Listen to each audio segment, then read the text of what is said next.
உங்கள் லைஃப்பில் என்னானாலும் இந்த 5 இடத்துல அமைதியாக இருங்க. ஃபர்ஸ்ட், யாராவது உங்ககிட்ட அவங்க என்ன நினைக்கிறாங்கன்னு சொல்ல வர்றாங்கன்னா அவங்க அமைதியாக இருங்க. செகண்ட், எல்லாரும் ஒருத்தர் பேசிக்கிட்டு இருக்காங்கன்னா அங்கே நீங்கள் டிஸ்டர்ப் பண்ணாமல் சைலண்ட்டாக இருங்க.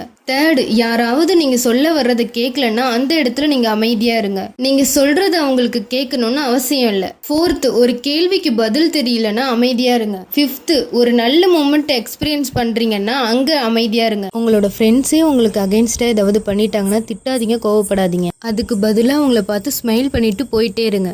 ஏன்னா அவங்க தப்பெல்லாம் பண்ணலை, அவங்களோட ரியல் சைடை உங்களுக்கு காட்டியிருக்காங்க. சம்டைம்ஸ் நம்மளுக்கு பேட் டைம்ஸ்ன்னு நம்ம நினைப்போம், ஆனால் அப்போதான் நமக்கு தெரியும் அவங்களோட ரியல் சைடு.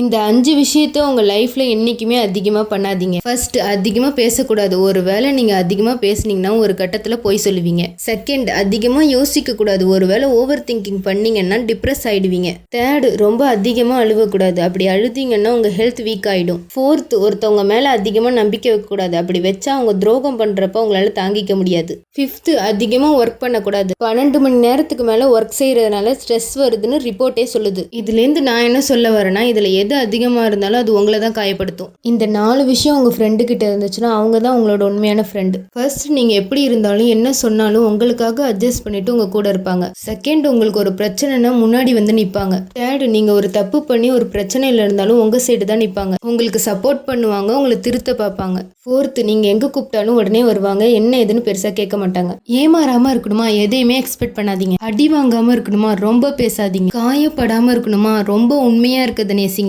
நிம்மதியா இருக்கணுமா, இருக்கிறத வச்சு வாழ கத்துக்கோங்க. வலியே இல்லாம இருக்கணுமா, யாரையுமே நம்பாதீங்க. இந்த 3 விஷயத்த பண்றவங்க உங்க லைஃப்ல இருந்தாங்கன்னா உங்களோட நிம்மதியே போயிடும். ஃபர்ஸ்ட், எல்லாருமே பெர்ஃபெக்ட்டா இருக்கணும்னு எதிர்பார்க்கறவங்க. நம்ம என்னதான் ஒரு பெரிய விஷயம் பண்ணியிருந்தாலும் அதுல ஒரு பெரிய குறைய கண்டுபிடிப்பாங்க. ஏன்னா அவங்க ஒரு பெர்ஃபெக்ட்னோ அவங்களுக்கு தான் எல்லா விஷயமும் தெரியும்னு காமிச்சுக்கிறதுக்காக. ஆனா உண்மை என்ன தெரியுமா, இந்த உலகத்துல யாருமே பெர்ஃபெக்ட் கிடையாது. செகண்ட், ரொம்ப ஷோ ஆஃப் பண்றது. அவங்க கிட்ட ஒரு விஷயம் இருக்குன்னு காட்டுறதுக்காகவே ஒரு சில விஷயங்கள் பண்ணுவாங்க. நமக்கு அதை பார்க்க இன்ட்ரெஸ்டே இருக்காது. ஆனாலும் அந்த விஷயத்தை பார்க்கணுன்னு ஒரு சில விஷயங்கள் பண்ணுவாங்க. அந்த சுச்சுவேஷன் நம்மளுக்கு ஃபோர்ஸ்ஃபுல்லாக மாறி நம்மளுக்கு அவங்கள பிடிக்காமலே போயிடும். தேர்டு, நிறைய செல்ஃப் டவுட் வச்சுருக்கவங்க. ஒரு விஷயத்தை பண்ணுறதுக்கு முன்னாடி இதை பண்ணால் என்னை பற்றி என்ன யோசிப்பாங்க, இதை பேசினா என்னை பற்றி யாராச்சும் தப்பாக பேசிடுவாங்களோ, இதெல்லாம் யோசிப்பாங்க. அதுக்கப்புறம் அவங்களோட செல்ஃப் டவுட் உங்ககிட்டயும் வந்துடும். இதை பண்ணுறவங்களை உங்கள் கூடயே வச்சுருக்கீங்கன்னா டேஞ்சரஸை கூடயே வச்சுருக்கீங்கன்னு அர்த்தம்.